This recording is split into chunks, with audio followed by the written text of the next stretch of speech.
melaporkan dari depan kantor aksi cepat tanggap ACT Palembang.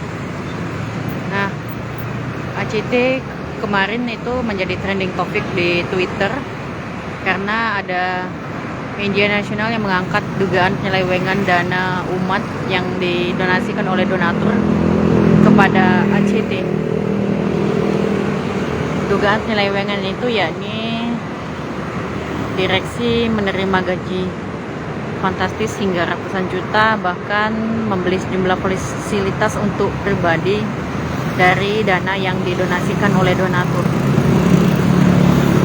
Nah, di Palembang sendiri ACT ini berlokasi di Jalan Jenderal Sudirman KM 3 Palembang, atau di seberang SMA 3 Palembang ya, di seberang UIN Raden Patah. Nah, Tribun.com juga sudah mengkonfirmasi kepala cabang ACT Palembang, Ilham. Dia mengatakan bahwa kondisi dan operasional kantor ACT Palembang kondusif dan berjalan seperti biasa, dan ini juga bisa dilihat ini sudah sore dan masih banyak ada kendaraan. Kalau melihat dari lokasi parkirnya, ini mereka memang parkir di gedung ACT ya. Hingga saat ini pun ACT masih terus mengejar target untuk berkurban, karena ACT Palembang sendiri ditargetkan bisa menghimpun kurban sebanyak 300 ekor kambing atau setara 3 ekor kambing ya. Dan saat ini baru terkumpul 70 ekor kambing.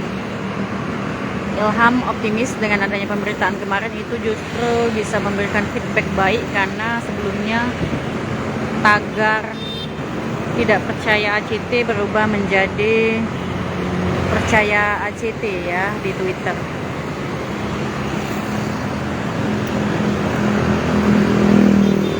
Dan dia mengatakan hingga saat ini donatur tidak terpengaruh dengan pemberitaan tersebut, justru semakin banyak membuat donatur mendonasikan kurban, sedekah dan lainnya kepada ACT.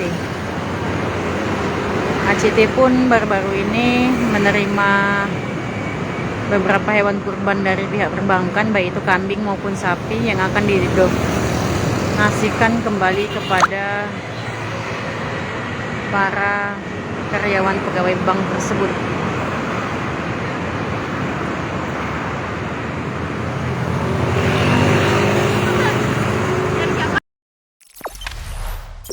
Jangan lupa subscribe, share, komen, dan like ya.